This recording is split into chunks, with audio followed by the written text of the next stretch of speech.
hold welcome, on. welcome. Okay, now it's recording. Now Okay. we're good. What's up, guys? Welcome to the Much Worse podcast. We got a guest today, Anthony A. Perez, down below. He does Star Wars movie reviews and different cool stuff on his channel. That's literally his channel name, Anthony A. Perez. Different cool stuff. Different cool stuff. That's what I do. I exist. Does food reviews and different stuff like that. But I guess this will be the first one where we're doing video because we've been doing audio only. Yeah, we were doing audio only on yours. Yeah, today should be interesting. We decided to bring Anthony on because he's the Star Wars guy. Like he pretty to me knows everything. Like just he knows it all.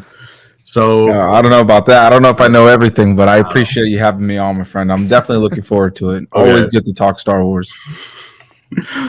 So what I decided, or I think it was a mutual me and Trav decision, that basically a direction that I was wanting to go was just a Star Wars discussion was kind of what was brought up at first. Like, hey, we're both fans of Star Wars, and we're all fans. So it just makes sense to have a Star Wars podcast in general. So I figured the angle to go at would be just to do all our rankings, our personal rankings of I guess it could be just the main episodes, or it could be like all of them. I don't know.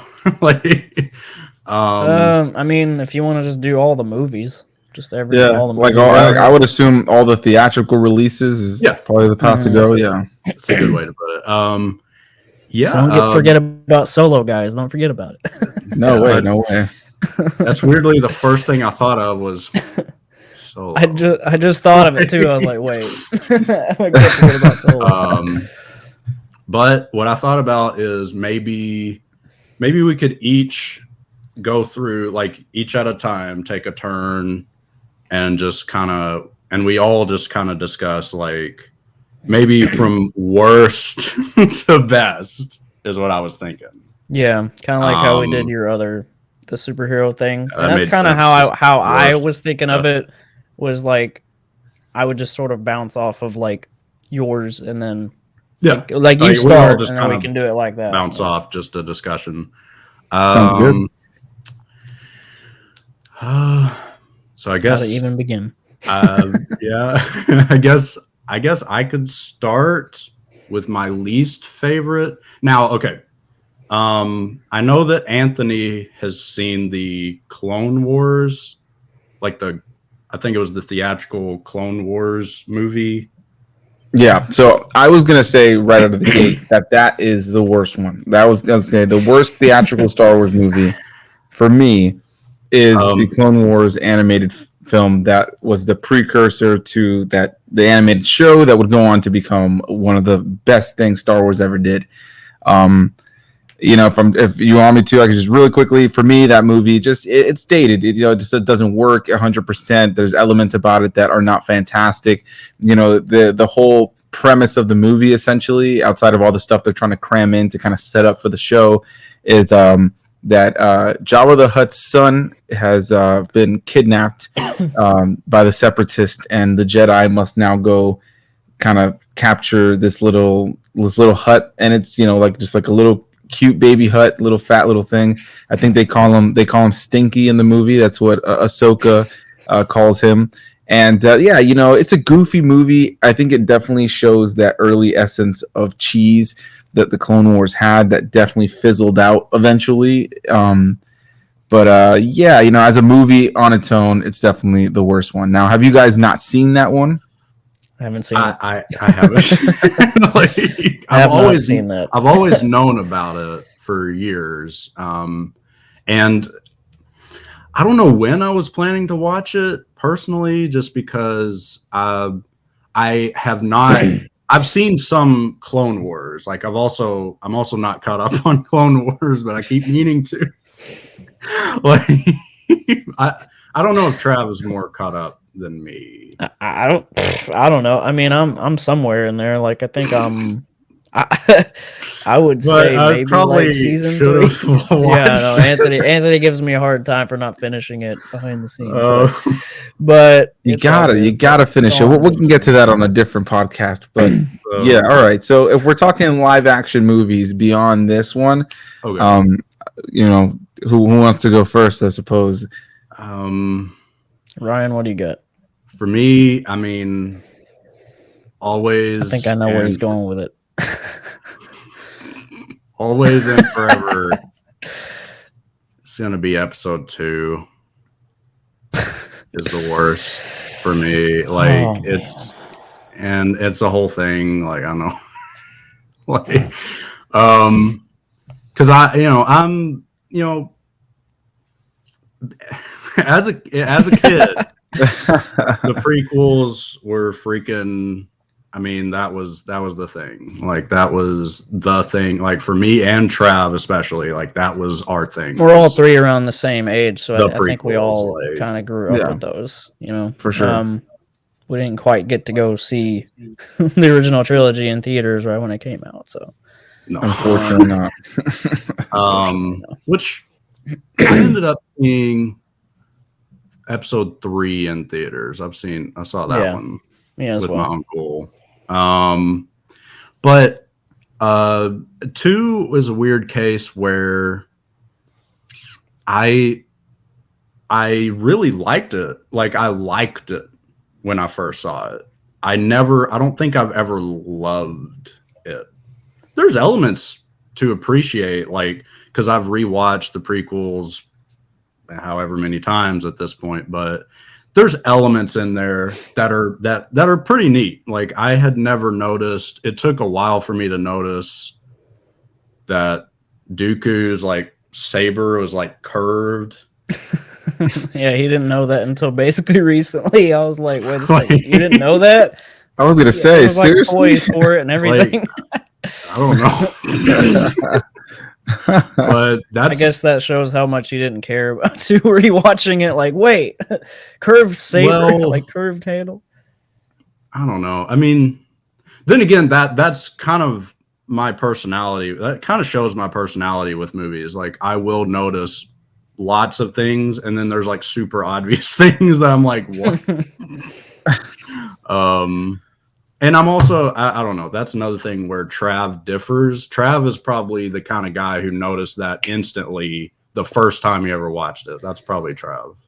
I don't know if it was the first time, but I will say that Attack of the Clones was definitely a DVD that I wore out.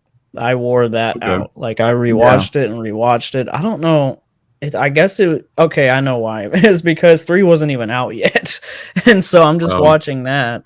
2, actually, if anything, that's something I actually remember. 3. It got me. That's something I actually remember is 3's trailers coming on TV and all that. I remember that very clearly, seeing like the Lucasfilm logo where it's like kind of like green and stuff. It's, I don't know. I guess I'll bounce off of that and say that mine. And I hate that it is. I wish it wasn't, but it'll always be the Phantom Menace. Like it'll just, but it's barely because 2 is not much better, but like it's still a little better. And I don't know, man. It's just, and I don't think it has to do with anything that's like, because a lot of people like to say stuff like, you know, there wasn't enough going on as for like saber fights and stuff. It saves it for like, you know, later on and all that. I think like, I don't know. I don't want to say like, oh, you know, Darth Maul appears later on and that's why and like all this stuff. But I will say like, whenever it does pick up near the end, that's the best stuff. It just really is. Otherwise, for me personally, it's super boring, dude. Like I don't know. Like I don't know. It's really weird how I feel about that. I usually go back and forth with that, but I've kind of sort of in the past couple of years at least cemented like, yeah, I guess that's my worst. It's hard to I mean, I'm curious. I'm curious on what Anthony thinks of Phantom Menace, just generally, because I know for a fact Trav saw it episode 1 in theaters. Yeah, I actually could probably say I don't think I had watched a Star Wars movie before that because my dad took that. Like I remember that very, very clearly. That might have been my first Star Wars movie actually, because my dad took me to the theater and we were obviously super young. Yeah. Cool. So for me, let me bounce off of both of them, or at least let me give a little context too.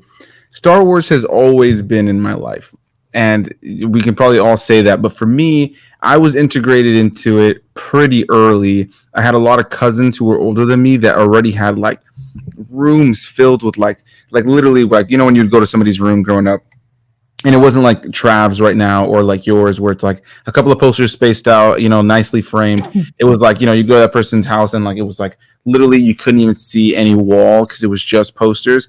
That was essentially like my cousins. And I just was always raised with Star Wars being like this thing that was like beloved in my family. And so as a kid, I can't even remember the first time I saw Star Wars, but when I went to see the Phantom Menace in theaters, which I did see every prequel film in theaters multiple times, and I can remember them very well. Yeah, I can remember like little discussions I had with people, like maybe like the third or fourth time I had like saw the movie and somebody like leaned over and we'd like discuss things during the movie. At that point, I already knew I was a really big Star Wars fan, and the movie came out when we were like 6 years old. But I just remember being so lost in it, and it's like the first real theatrical experience that I remember is the Phantom Menace. So I have a very special place in my heart for that movie. It holds another milestone for me where it's the first time I have ever cried in a film. When Anakin is leaving his mom, I'll never forget that moment because I was just in a movie theater, like just like as a kid, like not wanting to cry in front of all these people in the theater. But I was so wrapped up in it. And, you know, there's definitely goofy elements about the Phantom Menace. It's not the best Star Wars film by a long shot. There's definitely some big swings that I don't think necessarily always land. But I do love what it did for the universe. I love what it did for like the setting up of where we are in the timeline right now, setting up the stakes of the world. And I think more so than the original trilogy, it really like kind of got you to see a little bit of what's going on with the political side of this entire war. Yeah. You know, very political. Episode 4 really kind of like the closest we get sometimes in the original trilogy, in terms of like actual like conversation between political individuals. There's that, you know, the, you know, great scene in episode 4 where you know, Vader, you know, says the classic your lack of faith disturbs me, like, you know what I mean, like that whole thing, that whole element, that whole scene, you know, we get to see these guys from the Empire talking about the politics, but we never really got to see it. And so the Phantom Menace for me really lays that out, and for what it sets up for the rest of the prequel films in terms of really strong scenes that take place in that political environment. I think without the Phantom Menace, you wouldn't have that, you know, the whole, you know, Palpatine, you know, saying the First Galactic Empire. Like, I don't think that would be as strong as it is had you not had those scenes setting up what this whole Senate works like. Yeah. With that said, it is a slower film at times, and I think that there's a lot. Very bold movie to make back then. Yeah, for sure. And then as far as Attack of the Clones, I mean, yeah, like kind of similar to Trav, just wore that sucker out like in the DVD player, like crazy. And for me, it's just like I loved how it connected to the original trilogy in the way that it did. Some people don't like young Boba Fett, but like I don't know what it is. Like maybe because we were kids, I just like was in it. I was totally in it. I remember like the marketing around it. I remember having like Doritos with Mace Windu on it, and like there was just something about that time and just these movies that just meant so much to me, and being able to go watch them was just incredible. So the Attack of the Clones, another thing too, I remember each of those movies big moments and the theater reactions, because I saw because like I said, my family was already big Star Wars fans, so I was integrated into these midnight premieres from the start. You know, I didn't know what the hell was going on, but I went, you know. And I remember going to see Attack of the Clones opening night, and when Yoda pulls out that saber, there was just nothing like it. The theater erupted. I mean, and the thing is, at the time, I didn't have, you know, the decades of having seen Yoda never do anything like that kind of built up to it. Right. But I felt that passion. I felt that energy. So I think for me, those two films will always like I should also say, I told Ryan this before. Nothing I really say in terms of a ranking is going to be definitive because my thoughts, as you can tell, my thoughts on Star Wars are constantly like all over the place. So like, it just depends on my what I mood. was wanting to tell him about the ranking is like, dude, honestly, like I'm going to bounce off of yours because it's always changing. Like if I think about the movies right now, my ranking might change. Like, exactly. And that's where the like that's where it gets tough is like rankings come across definitive, and it's tough. So what I'm going to say is I don't think it's the worst made Star Wars film. I don't think it's the worst acted Star Wars film. I don't think it's the worst Star Wars film overall. But the one I'm going to put at the bottom outside of the Clone Wars animated movie is actually going to be Solo. And I'll be honest, when I went to go see Solo, I was kind of worried. I was worried about that movie because of just the recasting and there was just so much. There was so much going on, and I was just worried. I was worried about the movie mainly because of the casting of Han Solo and the casting of Lando Calrissian. For me, the idea of I wish they had made him much younger. I think knowing that it was only 10 years before A New Hope, you really got to do some brain magic. Whereas when you watch the prequels and you watch the original trilogy, sure, Obi-Wan aged pretty quickly. The stories are separated far enough apart where you can, sell yourself on that. But I went in with an open mind and ultimately loved the film. I love the connective tissue that it had to so much Star Wars, not only the movies. Darth Maul shows up in that movie. And I know people who literally talked to me and said, oh, so that must take place before The Phantom Menace. And I'm like, no, it takes place way after. That wouldn't make any sense anyway. But for them, it was like, oh, they just didn't connect the pieces there because they don't know that Darth Maul comes back in the Clone Wars. They don't know about that other canon material. And so I think why I would put this one at the bottom is because out of context, I think it's the one movie in the entire line of live action Star Wars movies that I think requires, not necessarily requires, but for you to fully enjoy everything and see where that story is leading up with Kira leaving with Maul at the end and all that stuff. The fact that we haven't really gotten too much built off of that, the fact that it's, we probably won't, or at least not anytime soon. I think it's the one Star Wars movie that doesn't really need to be there and could confuse certain people who don't really know anything outside of the movies. Whereas if you watch Rogue One, that's like a perfect precursor to Episode 4, and it plays off of, the final moments of the third movie where we see the Death Star being built. So I think that you can, Rogue One still has its place along the entire set of films. So that's why I'm putting Solo at the bottom. That's actually a very, very smart, that's like a really super, I think I might be changing I'm like, list. In my head, I'm like, so, that's the thing though. It's ever changing. I do. Yeah. I'm rethinking life. My entire life has come down to this moment. But Solo, I'm with you. I don't know. I think it's man, it's just now I'm like, is it a better movie than some of the prequels? Because Go continue. Continue. I'm gonna think. Because to me, it all comes down to what's a better movie overall? For instance, and we'll get to it. But in the original trilogy, there are moments from particular movies that are to me some of the best moments in the franchise. But it doesn't mean that the whole movie is better than another movie. From start to finish, how does a movie hold up? And Solo is a surprising situation. It came out at just the worst time. I think it would have benefited to wait till that December. Agreed. Absolutely, because it was just a few months after The Last Jedi. People were over it. There's the hate and all that stuff. So, yeah, I just it's such a surprise of a movie from start to finish. It's just how is this actually solid? After what we got, and it had there was a lot of behind the scenes stuff. So whenever that happens, it's but it's interesting. I don't know. Well, I guess because I'm still firm. I'm still firm on my ranking.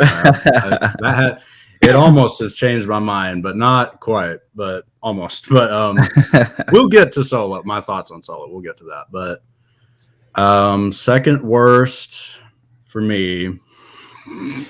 Second. Just still second. Episode 3. Interesting. What? I knew that was gonna be. No. I knew that was gonna be. I knew it was gonna be. I'll just immediately say this, like, and we're not there yet, but that's my favorite prequel. So we're not. This is totally off. Yeah. Totally wrong on my side, as it is. I assume Anthony's. Yeah, I'll go ahead and say now too that for me, Revenge of the Sith is top tier Star Wars. That's the thing. Like, that's what's interesting about it is like even within Star Wars, people can have just vastly just different tastes. Like it's so crazy to me. Like, not to detour too much because I'll keep it like on the subject, but like my friend Dayton. I don't know if I told Trav this about Dayton's opinion, kind of on Star Wars and the prequels and all that, or his. Well, anyway, Dayton's one of my oldest. I mean, I've known him since kindergarten. Big so Lord of the Rings fan. He's a Lord of the Rings. Just that is his life, Lord of the Rings. But these like the prequels for me and him, us growing up, because this is pre-Trav. So like the prequels are like a huge part of our lives, like then. So we would talk about all of it. Like he would hype it up. Like where I'm like, dude, these are amazing movies. And to him, because we just got the sequels or whatever you want to call them, like 7, 8, 9. We just got these, and his opinion on those is like, hey, the prequels are the best. Like that is his thought. Like the best of the best. And he's like, 3 is the best movie of all time. Like he has said that. Like it's crazy. Like with 3, I'm not saying I've never got it. I get it. I literally like every. Oh yeah, like you said earlier, the kid opinion. All of us as kids, it was like those were the best movies ever made, or whatever. Like But, like for him to still say that now is like that's crazy to me. Like I mean I don't know, and that's because it makes you think like, have you seen the original trilogy? Like what? I don't know, that's intense, bro. But I've always heard people who side with the prequels. I mean that's my whole life. I've heard it, but I've never heard someone say they're the best. Like I don't know. I'd say I've definitely in the Star Wars community. I've definitely heard that before, and I think nowadays, right? Star Wars theory. That's pretty much what he thinks. Yeah, Star Wars theory. Who I've met. Like the really nice guy. There's top Star Wars YouTube channel. Like most subscribed to Star Wars YouTube channel. Yeah, the most subscribed to YouTube channels for Star Wars, and like sometimes there are times where I am on the complete opposite end of his thoughts, like you know what I mean. But like. What I like about Star Wars, what I think is cool, is that you have those different eras. There's those different things you can connect to. I guess for me, I'm just feel blessed that I've never really felt the divide within me. Like I love it all, and there's just on different levels and for different reasons. I just love that universe. And of course, there's story decisions that I can get into for certain movies, but ultimately, I think because especially the original trilogy and the prequels.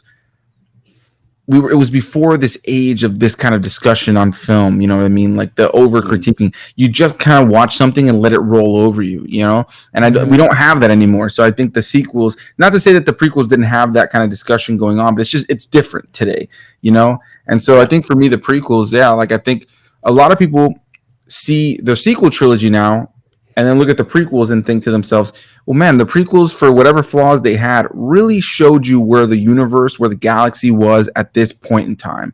And I'd argue that I would agree with what a lot of people have said, that the sequels, I don't think, do that as well. You know what I mean? Like, I think the original trilogy sets it up pretty well with the Rebels and the Empire. You understand it, how it all works. It's pretty simplistic for what it is, but you get an idea of that. The prequels double down on really getting into the politics of it all. And then the sequel trilogy kind of scales it back quite a bit to the point where it's just like okay, just more of the streamlined First Order Resistance kind of thing, Yeah, and that's what makes it. That's what makes like Star Wars discussion. Like, I mean, there's so many layers. Like, there's like with my uncle. My uncle is probably not that he's like the most knowledgeable or the most, but my uncle is somebody who literally grew up with the whole thing. Yeah, I mean, he has really divided thoughts on the whole. Very surprising thoughts on a lot of it, and like with him, it's all about like episode 6, the whole end. Like, he can talk about that for like 5 hours, just the end of 6. I mean, that is I think anybody could really. Like, so there's so many layers, like with not even touching the politics. Like, there's a lot. I mean, but I don't know where we were. You were just saying that your second least favorite is Revenge of the Sith. Like, only the second. What's everyone's third? It's well, I don't know. It's like with me, it's just one of those things where I saw it in theaters. I was hyped. I talked about it to death before then about what's going to happen, what's going to be in it. Anakin becoming Vader and the transition into episode 4, all of that, like, on paper is so good. But to me, it's just, I've never felt the need, like, with 2 and 3, I've never felt the need to really. And for this, I recently have rewatched all of them. So, but. I've never felt the need to really sit down and be like, I'm going to sit down and love 2 and 3. It's just not a thing with me. It's just that is so wild. That's really mind-boggling because, man, it's the complete opposite for me. Like, that one for me, I actually just recently got a new 4K TV, and one of the first things I threw on was Revenge of the Sith. It just was. It's a visually beautiful film. There's definitely some CG that's dated by today's standards, without a doubt, but I love it. I think it's John Williams' strongest score in all of Star Wars. Yeah, the music is all great. The score is just phenomenal. I think the music he did for the prequels is the best music he's ever done for Star Wars. Now, don't get me wrong. The original trilogy has some of the greatest pieces of music, better than certain music in the prequels, but as a collective score, you can't go wrong. Yeah, Duel of the Fates, Battle of the Heroes. I mean, there's just so many. Probably the best Star Wars. So many like really, really great. Even the small little things. I'm struggling to remember the title of it right now. It's something Across the Stars, which is the Anakin and Padme love theme. Love it, and there's just so many fantastic little themes and little motifs that he throws into his music that is phenomenal in the prequels, specifically Revenge of the Sith. I think Revenge of the Sith has the greatest score from any Star Wars movie. Like, even just like on a lot of how I randomly kind of hear a lot of prequel score stuff is like I still use Pandora a lot of the time, and literally like literally a note from Revenge of the Sith, I was like, that's Revenge of the Sith. Like, I knew it was that movie. Like, that was just. I mean, so that's a big testament to the prequels. Is the music? No problems. Not one problem. I never will have a problem with the music. But I mean, I guess we could move on to Trav's second. Was it the second? Second worst. Man, we're only on the second, and we're 30 minutes into this. Should we reformat this live on the fly and just talk about each movie? I mean, or we could keep going, and then we can speed it up if we're feeling like it's getting too long. Oh, I mean, I don't care about being here for long. We still got plenty of time, but Yeah. Just I mean, that was the whole point of me doing this. I was like, we're gonna go 2 hours. Well, me and Ryan knew that's why I was like 5:30 because I know it's gonna be 2 hours. All right, I mean, if you guys are down, let's get into it. Whenever we did the superhero thing, and like we were only like 2 in after like freaking an hour or something. We're like, this is gonna need some heavy Yeah, the editing. whole thing total was 6 hours. Like, God, man. so, and it was fun. That was so fun. Like, that's why I wanted to do it. I was like, I knew this would be a big, gigantic discussion. I mean, it's a big discussion. You're not wrong. Yeah. But what about you, Trav? What would you say is your second least favorite Star Wars movie? I want to keep it brief and just say Attack of the Clones. Like I really love it, but I mean, when it comes to like all these other, oh wait, what? Why do I have that above that? Hold on. Okay, it's a rough list. All right, it could, like I said, ever changing, but I'm just gonna say Attack of the Clones. I wore out that DVD and everything, but when it comes to like everything else that stacks up against it, it's gonna be lower like that. So. And that's kind of how I feel. Like when I was a kid, I'd probably okay. If I could see the future and see the movies that we have now, I probably would have still thought back then like that's the greatest thing ever. But no. For me, that's kind of where I stand. Like by no means am I saying like, oh, 2 and 3 are so bad. I'm not saying that for a second because I literally do have a worst movies of all time list. Like it's a list that I literally have. No Star Wars movie would ever touch that for me. So I'm not saying they're like that level of like just so bad, but it's one of those things where it's got to be a certain mood for me. If I did ever decide, hey, like my cousin Emily, she's wanting I showed her 4, 5, and 6 because I was like, we're gonna go in release order and just see what you think. Like that's just where we're at. So we literally just watched episode 1. So I'm thinking to myself, I'm like, yeah, we gotta sit through 2 and 3. But to a degree, I'll enjoy it. For showing someone for the first time who wants to watch it with me, I'll do that for sure. And maybe I'll find some kind of appreciation somewhere, some kind of something I might have missed, because that's what happens each time I watch. Like it's not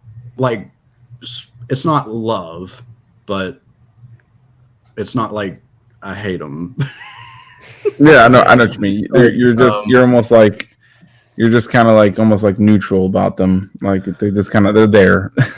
Yeah, like neutral is probably the best word. Yeah. Well, neutral is like the best word for what's coming, stuff that's coming up. I don't think, honestly, now that we're saying that, I don't necessarily think there's a Star Wars movie I could say that I absolutely hate. Like, there's not one that I can say. If there's one if there's one for Trav, it'd probably be like episode 1. I mean, Trav really. I put it at the bottom of the list, but I still don't hate it. I'm just like, what? Okay, Jar Jar is killing things by accident. Like I love Jar Jar as well, but just the way that, I don't know, bro. Like it just when you stack it up against other movies. Yeah, exactly. It's like just George Lucas just went this route with the prequels of like, okay, I've got all this technology now, let's just throw everything at it and like make it kind of pertaining to kids in a way, like make Star Wars just a little, but it worked because we grew up with that stuff and we loved it. Like exactly what he was trying to do is exactly what happened. Like, but then when I grew up, it's like, oh, there's better Star Wars movies. I forgot. Like, it just, I don't know, bro. It just like, and like I said, it's a rough list, ever changing. But I'm literally building mine right now as we speak because I'm starting to, my memory's getting jogged. Yeah, that's what I'm like looking down at, because I literally wrote this. I wrote it down, so I was like, I'm gonna have it. Some of these down. Literally could, on a different day, be like above another one, but.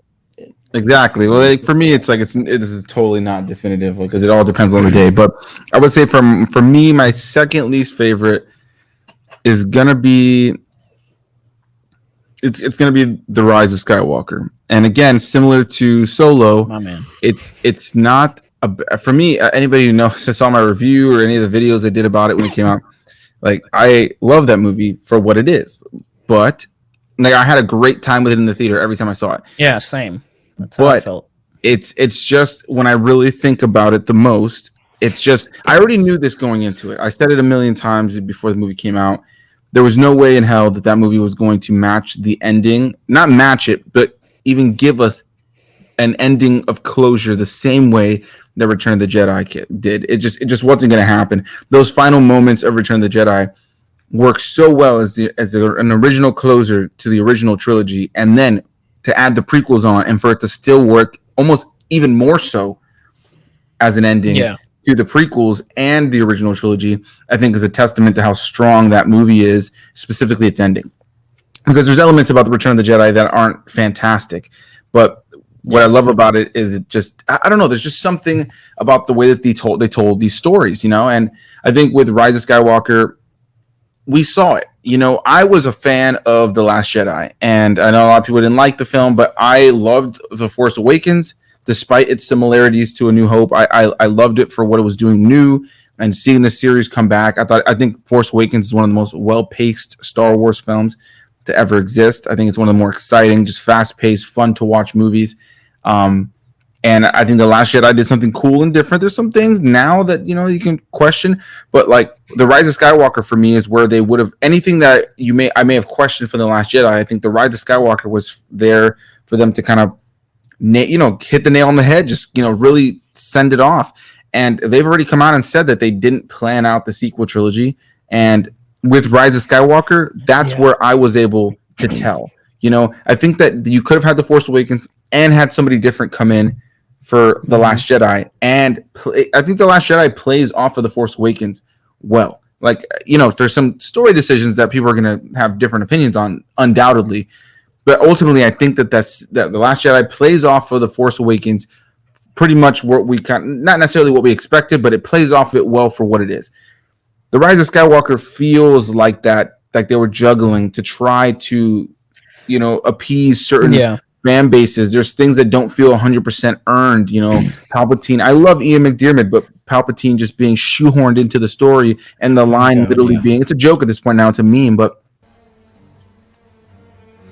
somehow Palpatine returned. Like, that's literally the line. And I think for me, ultimately, when I think about The Rise of Skywalker, is a visually beautiful film, arguably one of, if not the most beautiful visually film. I mean, the Last Jedi as well, but like in terms of the special effects, practical effects, location, setting, costume design, I mean, it's top tier, filmmaking, like all the new age Star Wars films have been.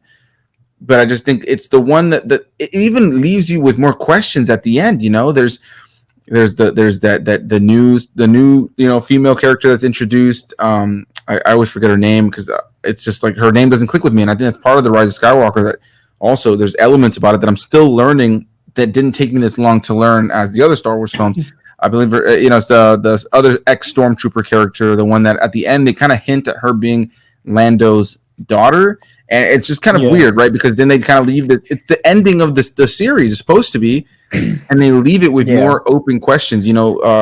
Finn never gets to tell Rey what he wants to tell her, and what's frustrating is like now there's a new book coming out. I can't remember what it's called, but there's a new Star Wars book coming out that is about like kind of these characters in the transitionary period in between episode 6 and episode 7. And one of the stories that's going to be coming out is about how Lando had a daughter stolen from him, which he kind of hints at the end of Rise of Skywalker. But it's like, I just think the Rise of Skywalker almost feels like an ending to the series, but also like it's setting up these other stories to be expanded upon in books and comics and stuff, which I'm okay with. I'm okay with Star Wars being expanded upon, but for it to be explained that way, I think is where it's frustrating. And Palpatine I wonder coming if they back, would go into that on a Lando show. So there is the Lando show coming out. So I almost, as soon as I saw the Lando show was announced, I thought to myself, oh, that's what they're going to do. Like that's the route they're going to go. Hopefully. I think they need it, and I think that, there's just things about the Rise of Skywalker that they committed to, Rey and Kylo kissing, even it felt out of place for me. I felt like they gave into like the Reylo people, because ultimately she's calling him a monster the first 2 movies. I just don't really think that there was ever real sexual tension built there, other than just like tension of I want to kick your ass, but she's calling him a monster. It's not like she's kind of like, it's not until The Last Jedi that she's kind of intrigued, you know what I mean? But it's not like they have these moments of like, yeah, I definitely want to touch your junk. It's like, no, like, you know, like these are really tense, forced moments. You know, we're learning a little bit about each other. I don't know. It just kind of came out of nowhere for me, especially with her. Like, there's multiple scenes. I almost want to make a supercut where she's just, "You're a monster." You know what I mean? Like she said that to him multiple times. Like I just that part doesn't make sense to me. The fact that they didn't show any Force ghosts at the end. I know that that's a nitpick, but the fact that she called all the Jedi, you got all those voices, and there's that great scene. You can find videos online that people have made. I'm sure you guys have seen them, like these edits where like they all the added Jedi in from the the past. Jedi, and there's a bunch of open space behind her. Just add a couple, like it would have been magical. It would have just added to it. But I think that would have been like the ultimate fan service. Exactly. I know I've been rambling longer, so I'm gonna pass it off to you guys now, but. Just, I think the Palpatine thing is the one that gets me the most about that movie. Rey being kind of like suddenly the whole being movie hurt. is a matter of coincidence, bro, and that's why It really it does feel like that. There just so like happened to be the knife thing or whatever it was, like lining up perfectly from the field they're standing in. Like, how does that like? It's literally feels like they wrote this stuff on the fly. Like I heard, I don't know if this is 100% true, but JJ on set was changing. Like back and forth trying to decide is she the granddaughter? Should we make her the granddaughter? Like while they're filming it, which does happen, and in a lot of movies, and sometimes it works for the best. But like I think ultimately pressure for him to close it out. Exactly, I don't think that there was an execution that gave the entire series this beautiful closure like Return of the Jedi does. But with that said, I still really like the film. Like I have all those criticisms about it, but it's a great fun Star Wars movie for me. I think it does have like a good fun adventure. It's nice to see these characters. And I was talking about Finn, you know, and in the Lego Christmas special that they released last year, they kind of play off of the events of the Rise of Skywalker. What'd you say? Yeah, I loved that. I loved it too. It was great. And you know, Finn is like a Jedi in that. He's trying to train to be a Jedi, and Rey is teaching him. So I almost don't believe that this is the end. Like, do we really think it's the end? Like, 15 years from now, when we see that Daisy Ridley, John Boyega, Oscar Isaac are all coming back, a little older, a little more grizzled to play older that would versions. Be pretty cool. We're all gonna just instantly just like even the haters are gonna be like, oh man, I don't know, it looks fucking amazing. I'm sorry, I don't know if you want cursing on this, but that looks amazing, and it's just like I don't know, man. It's just one of those things where there's something about the movie that just feels like it leaves too many open holes. You know what I mean? Things that could have been settled. So that's what I'll say on that. Now once we get to wherever that is on my list, I'll just say right now, just to get mine out of the way, that is my third. So everything Anthony just said, that's exactly what I think is like. It perfectly lines up. Like that movie was so great to me when it came out, just like Anthony. But then it's probably the most like in this category of Star Wars. It's probably the one movie that after thinking on it for months and like watching other people's opinions and stuff, like the what do you call that? Like the most just down the list, like out of nowhere that has ever been like a movie, like where I've thought about it and then it just like got shoved way down. I was like, I thought it was so great. And then I just started thinking about it after seeing it over and over and seeing it like another time and then at home and stuff. And I was just like, yeah, no, it's one of the worst. Okay. So that leaves, my third worst.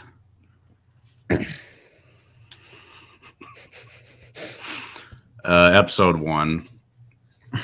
Yeah, there you go. Knock out the prequels all in one go. This is turning into just me crapping on the prequels, probably. But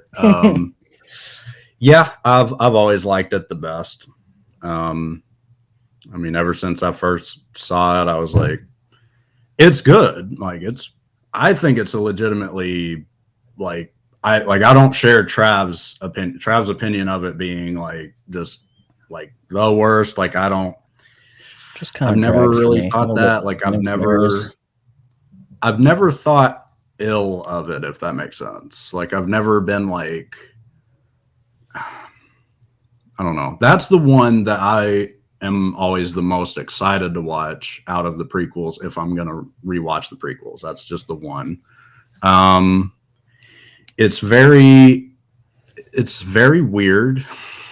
To me, it's just a strange movie. Like y'all said, it was bold to make at the time, and it's very much like the 90s dying off is how it feels to me. It's just kind of like, and enter the 2000s CGI. I think what really puts it above 2 and 3 for me is the whole end is great. I mean, the whole end is pretty much why you watch it in a way. Like, every actor giving it their all. I've never had a problem with like anybody acting in the movie. Yeah, it's well acted for what it is. It's well acted. Yes, it's slow, and yes, there's a whole lot going on.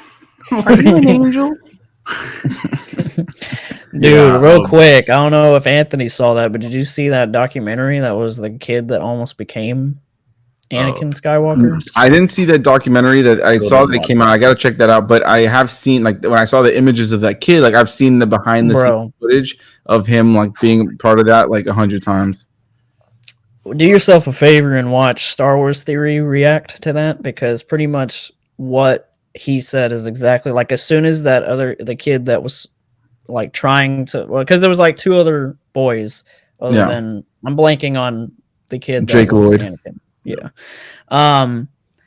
When he says, like, what does he say? Like, I won't always be, or whatever. It was just like, there was so much emotion in that. And then he got the call or whatever that he wasn't it. And George just really, really wanted Jake. He was just like, yeah, like this kid's going to be it. But like, man, this other kid would have killed it. He would have killed it.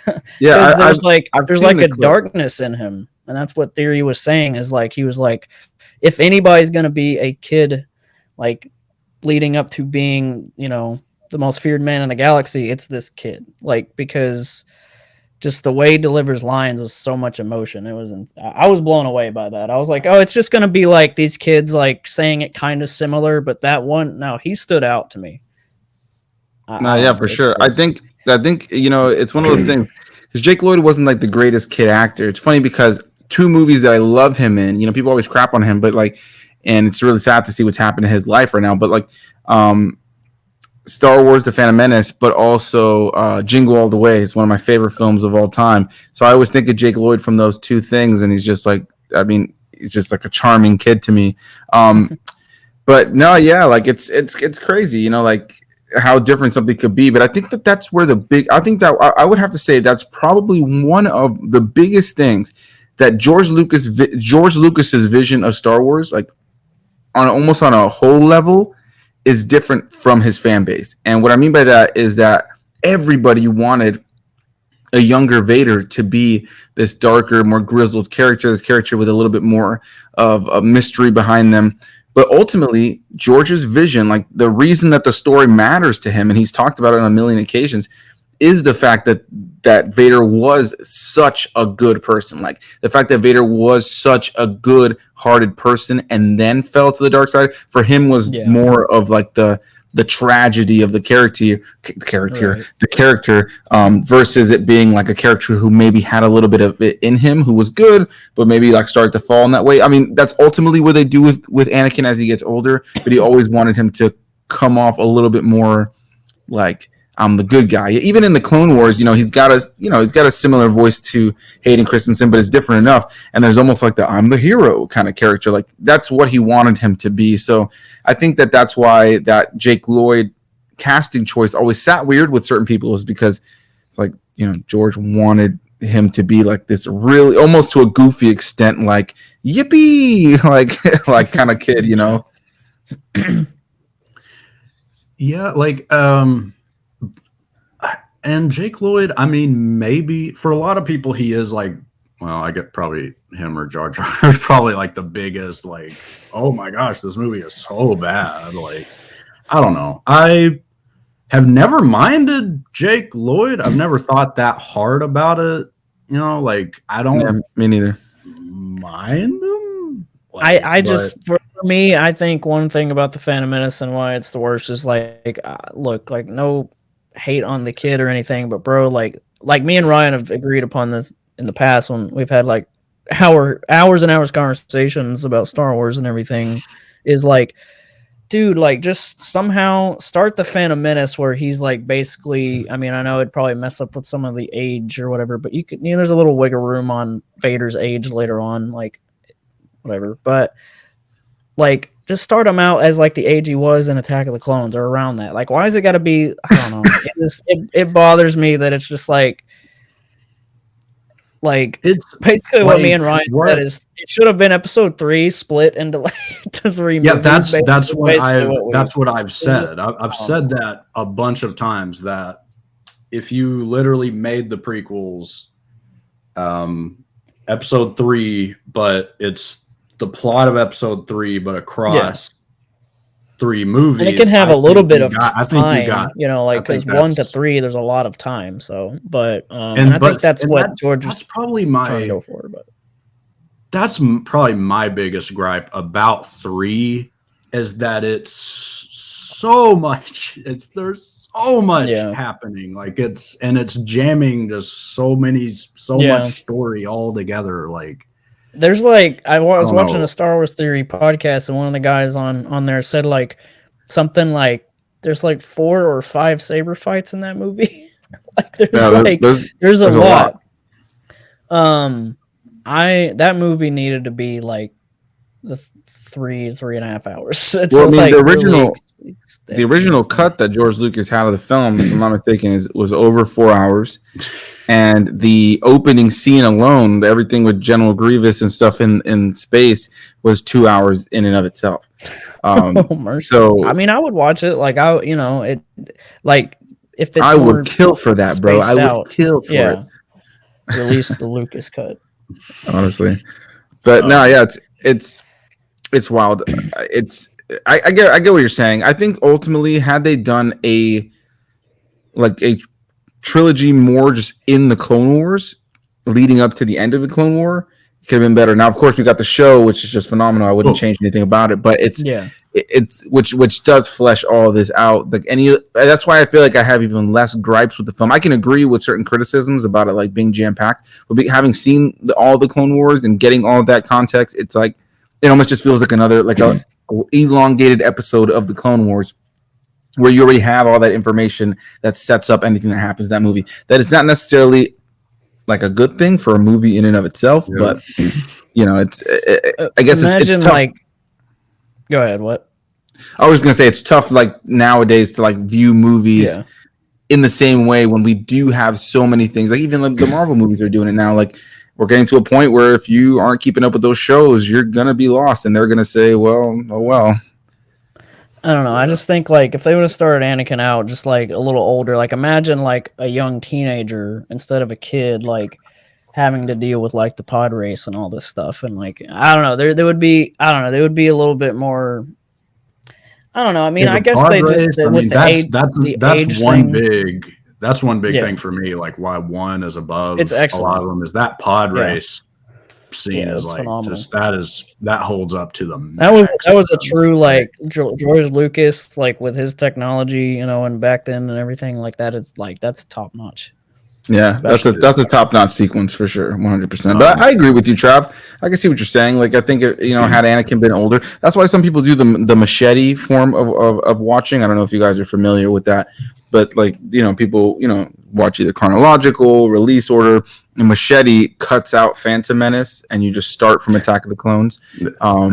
Since like Darth Maul is dead, and like it doesn't really matter. Like it's like they just jump out, they cut out of that. Well, now of course you do lose things like who the hell's Qui-Gon when Obi-Wan references him later, and there are little things, but like ultimately, like there are people who do watch it that way, so I can understand you having that criticism. I don't even think I've said my third worst.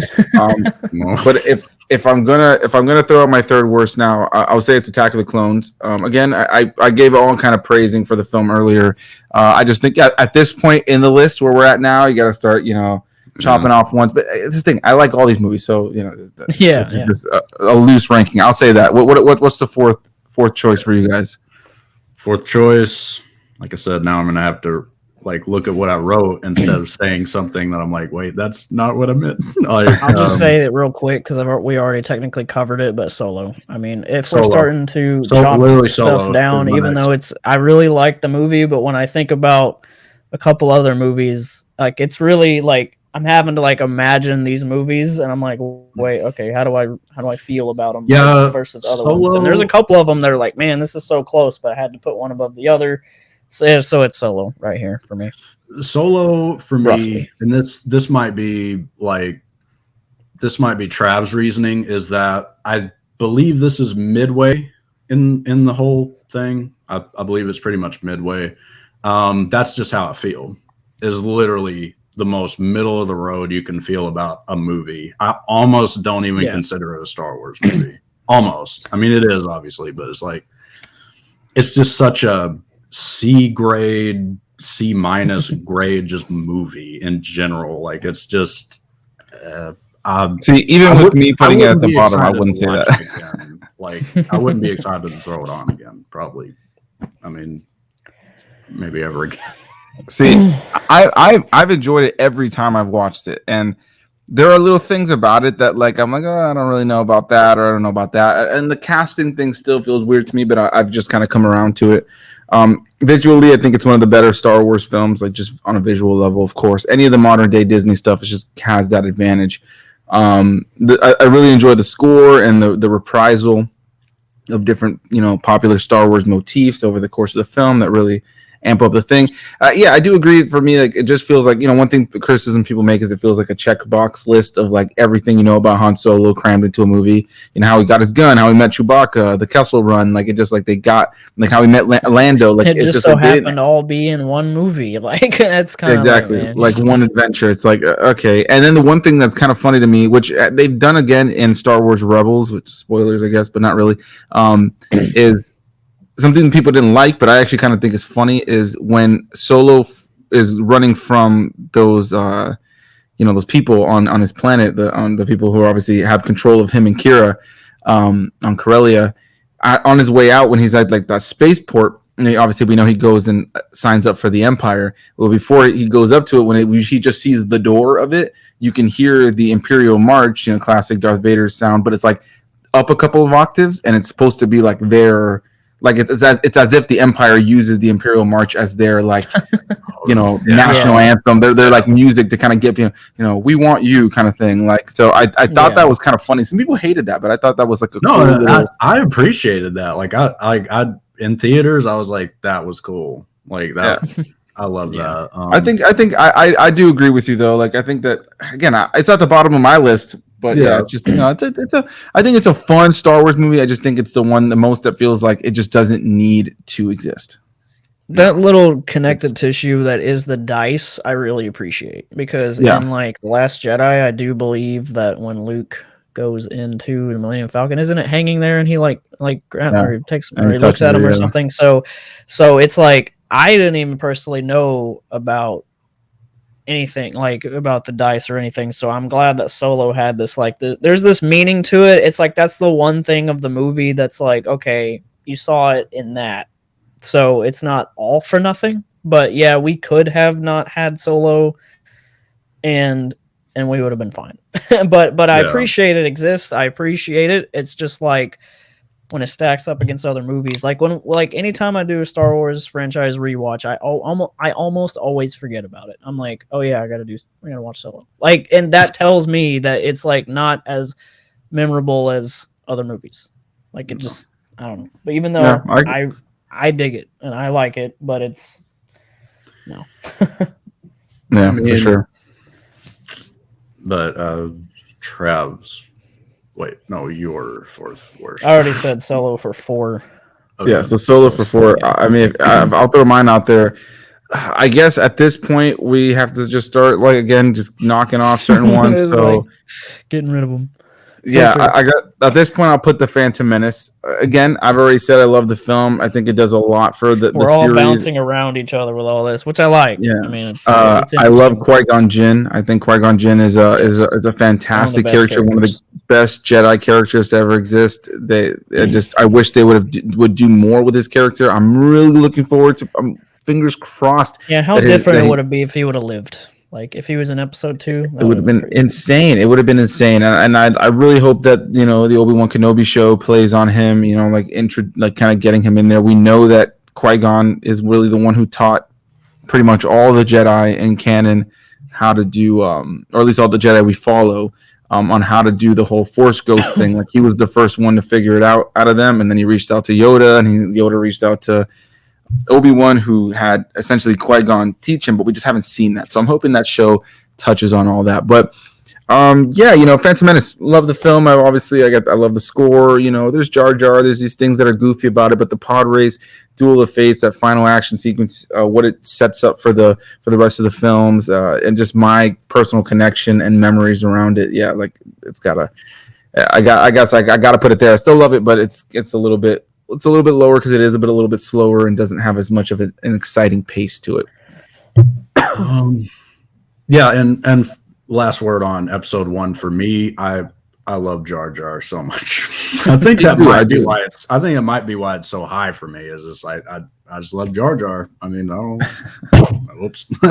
But shout out to the I always blank on his name. Shout out to the actor that played him, because there's a whole you guys might have seen that video that he's like talking about how we went into like a deep depression after people hated on Jar Jar, and the way that like when there's like a Star Wars celebration or like a convention or whatever, and like people cheer for him when he comes on stage is like amazing, because like he doesn't deserve, it's like just because you were Jar Jar, like he's great. So it's like yeah, for sure. I got to meet him. He was a character that a lot of people that hated. So yeah, which it just never makes sense to me. It's like they're an actor. Like if any single one of us was given the opportunity to be in a Star Wars movie, and George Lucas said, "Here, put this on and say these things," we would do it. Yeah. We would do it in a heartbeat. Without question. And yeah, I've met Ahmed Best. He's such a nice guy.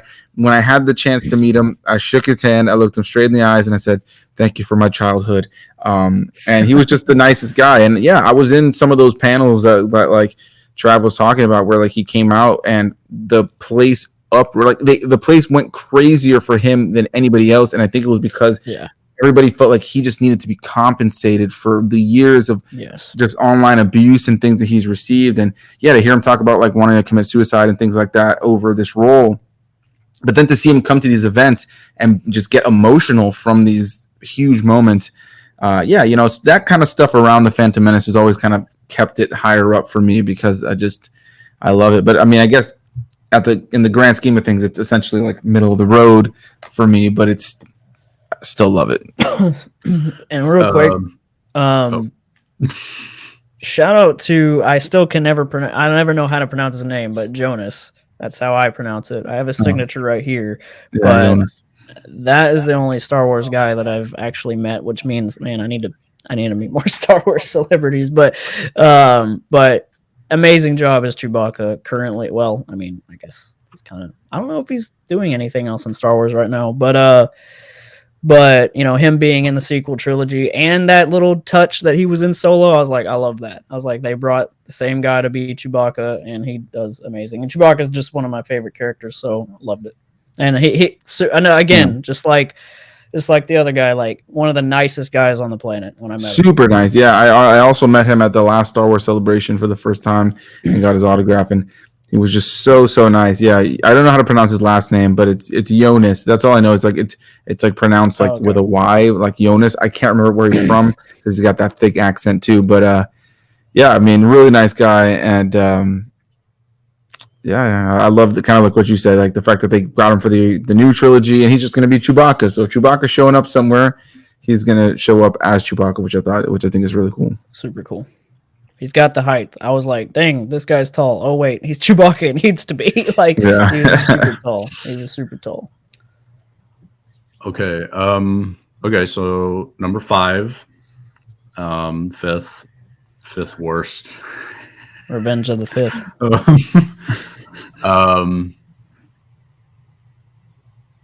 Rogue One. Oh, dang it. That's a lot higher for me. Well, not by much. Well, Trav, dude, Um, Trav is the Rogue. That's the Rogue One. I guy. love Rogue One, bro. I That is love the Rogue. I guy. think it's like I think it's great. I'll get to that, but continue. For me, Please yeah, add more detail to that. it is kind of still. I'm not gonna say like, oh, it's middle of the road, man, because we're getting to better stuff. Yeah. But I think it is an impressive for what it is, where it came, and where its placement in the in the story, but within the new movies. It really impressed me. Like I was really blown away. Like it is a movie to watch in theaters. That is a theater experience movie. So that would be the only reason that I would ever say like I'd be kind of on rewatching it, which I've rewatched it a few times, but like that's the only reason that I would probably be like kind of like lower tier on like rewatching it. Even though, yeah, I really like it. Like. I'm excited that they're bringing that, Andor is getting a show because that'll kind of come off of that, and it won't be just like, because, Rogue One's probably one of the best when it comes to like, because it did what Solo really, what didn't do is like have like a reason to be there, like whenever, like, with how there's just so much more weight when you go from Rogue One and then you put on A New Hope and then they blow up the Death Star. It's like that feels like the whole thing was for something, and it meant something, because when Jen is like to her dad, like we will destroy it. It's like it's great. I have some issues with Rogue One, but we'll get to that. But what else? I guess. Yeah, I love Rogue One. I'll just say Rogue One for me is one of the best Star Wars films that's ever been made. I think Gareth Edwards just killed it with the film. Again, costume design, set design, locations. It's a very Gareth Edwards movie when you watch it. I'm like, very Gareth Edwards movie for sure. But visually, just so stunning. And more than anything, it's for me what they did with the characters. For a set of characters that all spoilers die at the end.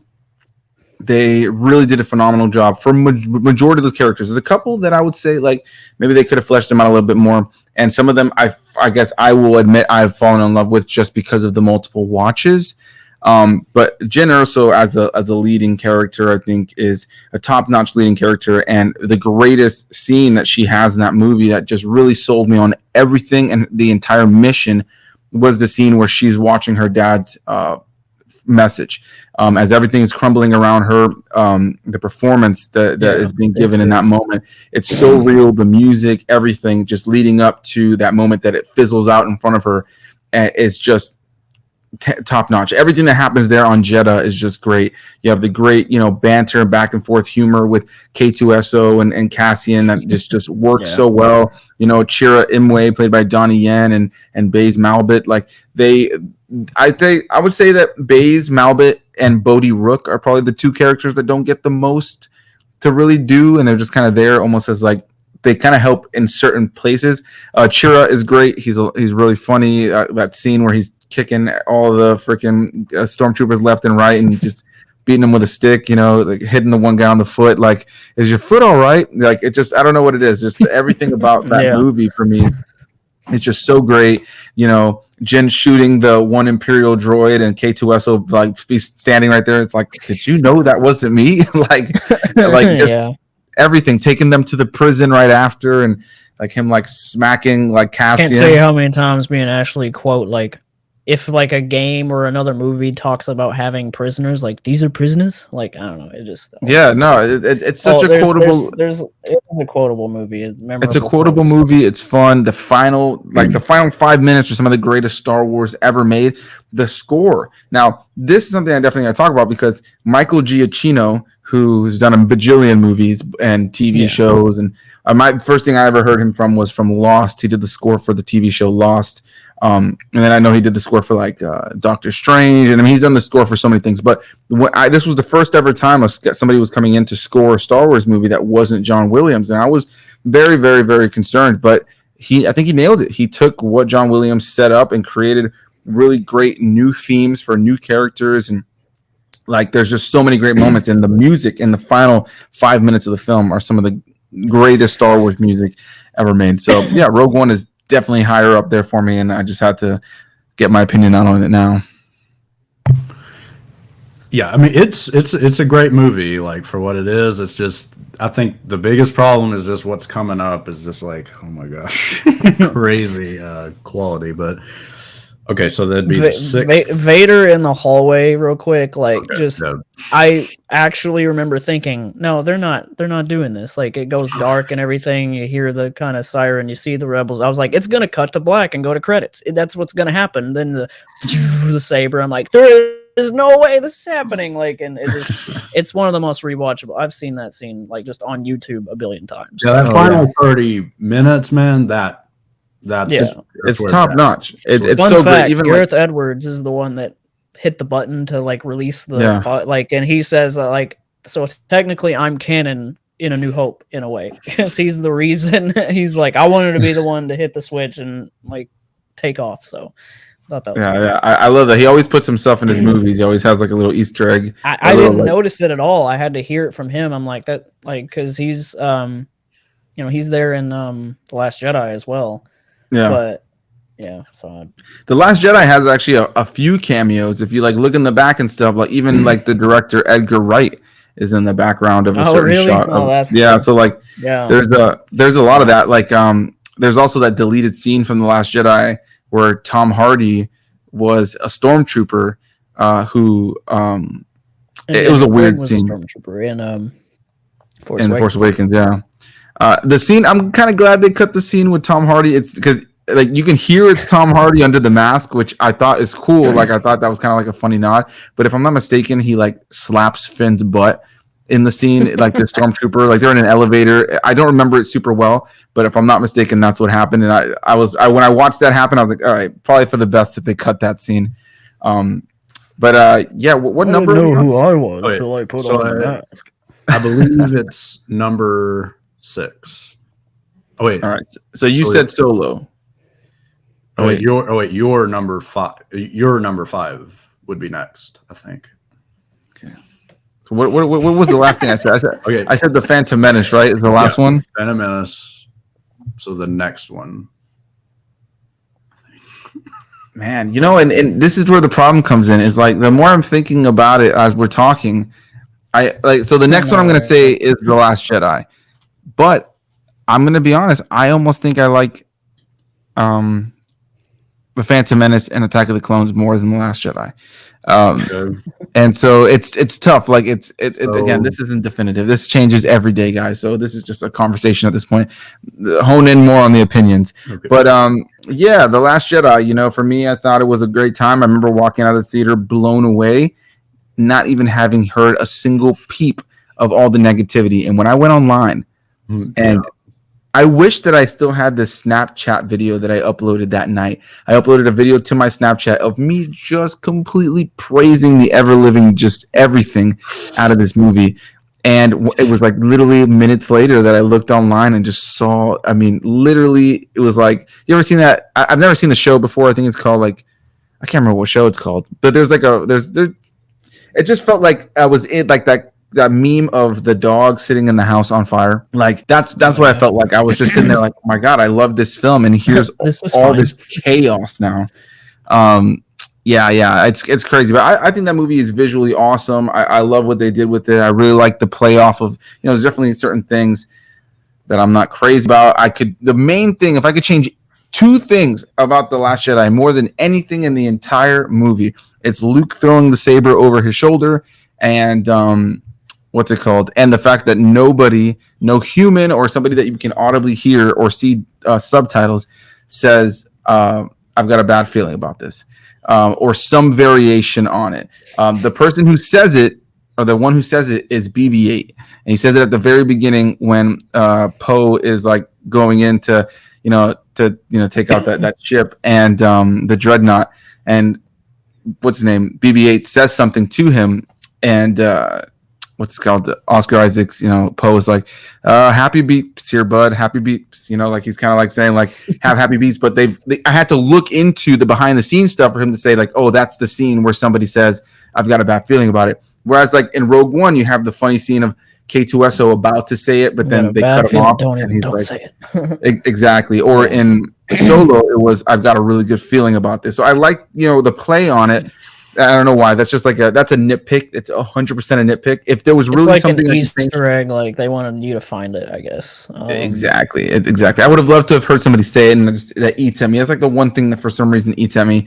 What they ended up doing with Rose and in Rise of Skywalker really diminishes her character in The Last Jedi, which goes back to everything I was saying about The Last Jedi, about the Rise of Skywalker earlier, about it just didn't do enough for me, So that's where I'll put The Last Jedi. But again, I almost want to say that The Phantom Menace and Attack of Clones are higher than that. So, screw my ranking, I guess. But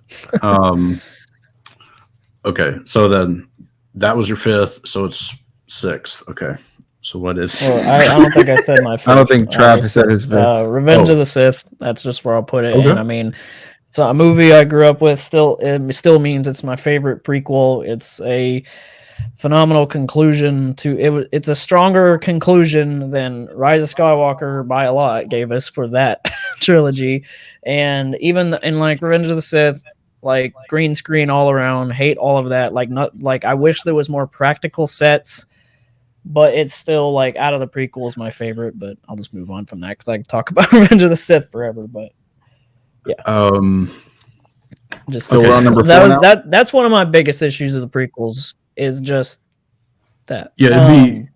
Well, what would it be? The sixth. So we're on the sixth from the bottom, right? Okay. Yeah. Yes. So that's interesting because I didn't write this part. I didn't think this far ahead. That's very interesting. Okay, wait. Me and Anthony are going to be beardless before the end of the night because we're trying to think too hard about Star Wars. Like, what's my favorite? Episode 7, Force Awakens. I'd say that at this point, where we are, that's a fair place to put it. I was debating the same in my head, and I'll just go ahead and let's just throw it out there. Mine, I think I'm gonna say mine is. I think I'm gonna say that at this point it's Return of the Jedi. And I think Return of the Jedi has some of the greatest Star Wars moments of all time, including that ending and the character moments and this and that. But there are elements of that film that definitely are a little bit slower. And compared to some of the other ones, I feel like it's not as exciting as a watch from beginning to end compared to those. But again, that's hard because these are all just like the most perfect things in the world to me. So it's really tough to super critique it. When I first, I've got to say this at some point in this video, but like at first, when I went in my head, I was like, did I tell Anthony about the subject? Did I tell him what we were doing? I half was expecting you to say I love them all equally, and that was your I thought that was my first thought when I said that. I was like, that's what's gonna happen. I could play into it, and it's tough, man. It really is tough. Like I love these movies so much, man. I have spent hours watching these movies, learning the details, giving a crap about the planets of this guy and that, and spending I've slept over 16 hours before at a place to meet people. I love this crap. So even for the worst ones in the franchise, even for some of the worst things in the series, if we want to talk if we want to do a follow-up episode someday when we maybe talk about the Ewok movies, then we can do those too. But those are the real bad Star Wars movies. I actually, in a weird way, I actually didn't forget those. I literally remembered those right when I said, and those actually came to mind, but I've never seen them. so I don't have any opinion on them because I've never. Yeah, they're pretty terrible. They're pretty horrible. But there's a cheesy nostalgia-ness. That's not even a word. But there's there's a nostalgia to it that definitely that's nice and cheesy about the films. I think because I grew up watching them, I enjoy them a little bit more for what they are, but they're bad. Like they would technically be the bottom of this list, like no contest. Like just I mean, Wicket literally speaks in the movie. Like he speaks in those movies, and it's like a little like, "Hi, I'm Wicket" kind of voice. Like it's not good. Like it's like if you watch Return of the Jedi and then you watch that, you're gonna be like, "What is happening here?" And for me, just real quick, because I literally just changed these. I was like, wait a second. I literally just changed these on the fly. I was gonna say Rogue One, but honestly, when I really thought about it, Force Awakens. Okay. Like, it's. Wait, did I? Okay, yes, I've already covered Me- Rise of me and Skywalker. I was Trav- like, no, I can't have I'll- Rise of Skywalker higher than any of this, but I'll plug because I'll I plug, like Rogue One better. Like I almost had it below it, but it's like this. I just like Force Awakens, great movie, but I think upon rewatch, like me and Ryan have talked about it. Like it's such a out of all of the sequel trilogy movies, it's the most like Disney feeling. Like it's very Disney. It feels I don't know. We've weird, discussed it, and I'll plug. We actually had a review. We actually had 2 videos where we reviewed Force Awakens. We had a big just review, and then we had a big spoiler review, like on worst reviews. That might be I think that's the only worst reviews Star Wars anything on my channel, maybe. Great. But Force Awakens, the great movie from start to finish. Great comeback to Star Wars. It just it's the hype was unbelievable. It's not. I mean, you can't. Not one of the best for me or anything, but this still means it's getting higher. Like we're getting into the stuff that's good. That's really good. So and I think even in that video, either Trav totally is the one who said it, but Trav just said it's the most Disney of them all. Maybe but I think either Trav or I said it's the most studio. That's kind of what I mean. Just a studio executive was like, "Hey, I'm gonna make a Star Wars movie real quick." I mean, it's still great. Weird, like it's so good. But it's just that's what makes it the weakest for me. Is like it's very studio. It's very just by the numbers, and not even considering that it's New Hope again. Kind of. That's kind of like it's a New Hope's plot, but I think it's different enough. Like I noticed it while watching, like in theaters. I was like, "This is New Hope again." But I mean, and Han, bringing Harrison Ford back and everything, it's great. Like, but just because he comes back and he's in the movie for however long he is, doesn't make it like better movie than others. Because, like I said, I'm all about just like how does a movie hold up from start to finish versus others. Force Awakens has a lot of great moments. The whole build up to him freaking stabbing Han and everything, and it's great. Like all the like kind of symbolism in that. You got like whenever you could tell when Kylo decides, like because the darkness, the red or whatever it was going on outside, like the red comes over his face, and there's just a lot of great, very beautiful looking movie. One of my people don't talk about this a lot, but one of my favorite moments in that movie is just the right when they get in the Falcon for the first time and just being chased. Like that is one of the most amazing sequences with the TIE fighters, and it's something that I was like, man, I didn't think we'd ever see like a continuation of the original trilogy, and it's great. It's I love that, but for sure. But there's just better movies in Star Wars, is how I see it. So yeah, it's definitely not the best Star Wars movie, but I think it is one of the better Star Wars films. I think in terms of pacing, in terms of just the filmmaking level of it, the cinematography, the score, the sound effects, the visual effects, the costume design, the way they were able to bring those elements you were just talking about that we would have loved to have seen in the prequels, modern day practical effects, you know what I mean, into a modern day Star Wars film with top tier CGI. I think Right. that for me is like was the first time that we ever saw it done that well, you know. And so for me, yeah, that movie just has that going for it. Then of course, you know, you're mentioning like the visuals and all that, you know, like the lighting and all. It's just phenomenal. The performances are great. I think that like even though it does have a similar setup and elements and like, you know, like maybe like a very bare bones structure of A New Hope, I think it does enough new and different to really make it stand on its own. You know, it takes certain things from the series. Like Star Wars has always been about like being like poetry. You know, people make fun of that now, but George Lucas has talked about that on a million occasions. And I love that when we look at the first film in each trilogy, they're all different in their own ways, but there is that element that you can kind of see that where that poetry is there. We have our main character of the trilogy that's found on some desert planet that gets swooped up into some adventure with a mentor that dies at the end of the film, Qui-Gon, Obi-Wan, Han Solo, and at the end they blow up some big thing in the sky, the Trade Federation ship, the Death Star and Starkiller Base. So like they're all very similar in that way, but I kind of love that.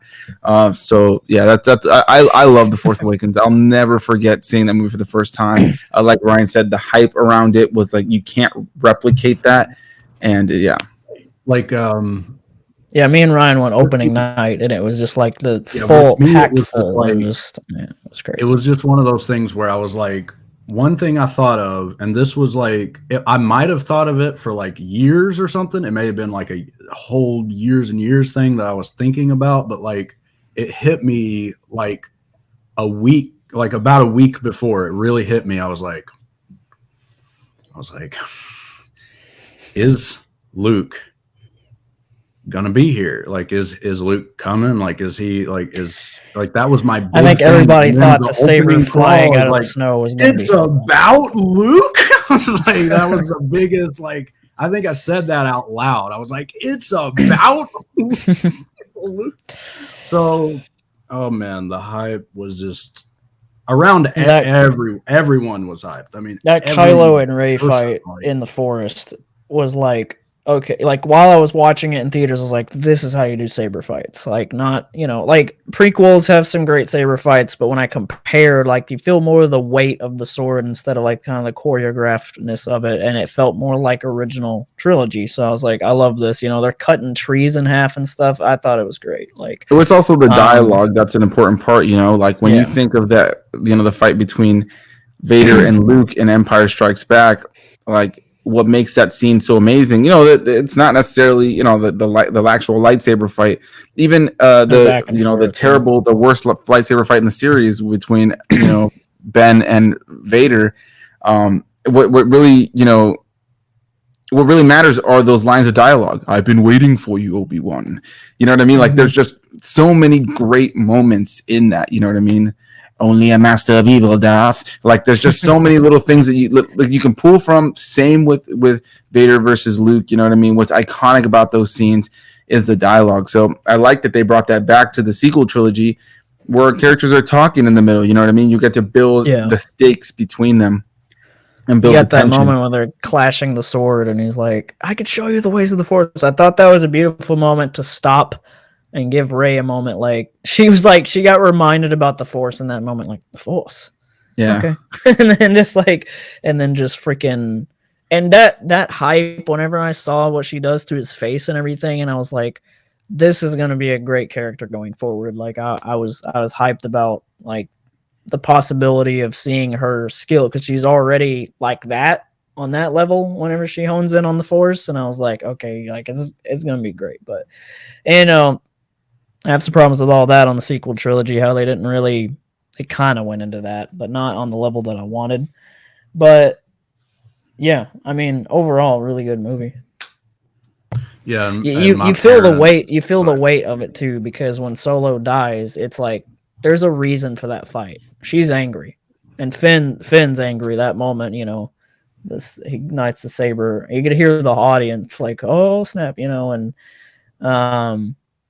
me and Ryan always quote like "come get it" or whatever, like just that. I don't know. And then he just gets owned like immediately, like just like slice your back and it's done. Oh, by the way, you didn't know Rey is actually going to be the Jedi, not Finn, even though they show Finn have the blue lightsaber in the poster. Makes no sense, but okay. Yeah, definitely a marketing kind of like meant to like, kind of give you a twist there. Like I thought going in that Finn was going to be the main character of the movie. And it's funny is I think the marketing sold you on that, even with Rey being the biggest body on the poster. Like, like you just, the marketing just sold me on like, oh, it's going to be this Finn guy, like I can't wait to see who he is. He Mace Windu's son. Like, you know what I mean? Like, I remember just people talking about that back then. But like my parents, I mean, that's a whole other thing. But like my parents are gigantic like Star Wars, just total fans to the max. And so what me showing them Force Awakens, I think Dad went in the theater, but he literally fell asleep through the whole thing. Ryan told me, it made me think of like just his dad is like. Knowing his dad and his humor and how he kind of operates, like it was supposedly the moment the red saber goes in Han, and then he like woke up. That was when he because it's such a loud noise. All of a sudden, the music kicks in and everything. In that moment, is when I showed Mom and Dad Force Awakens, we all just sat down at home, just on Blu-ray, like we rented it or however we did that. I knew like they get it. Like the moment they said that was like when I think a mixture of like when Kylo takes off his mask and then him with Vader, like Vader's like weird that whole whatever you want to call mask, remains. They were just like he's never gonna be Vader. I'm like, y'all get it, man. Y'all get it. Like, well, that's the beautiful thing, right? That's when I love Kylo Ren. I think Kylo Ren is the most complex character as a villain that we've had in any of these movies, because even Anakin, he falls to the dark side so fast. If you watch the Clone Wars, it gives you a little bit more of that fleshing out. But like, other than the fact that we know he's Darth Vader, he really never really shows signs of being Darth Vader until he decides to go kill kids, And so it's like it just is what it is. Palpatine is already like Satan himself, Maul is literally Satan. Dooku is just like already was like this old a-hole when we meet him. Everybody's already like bad. And with Kylo, you have him really wanting to be. But, they always talk in these movies and in the lore about like the battle, the struggle, the internal turmoil that these characters go through when battling the dark side. And he is the only character we see it through.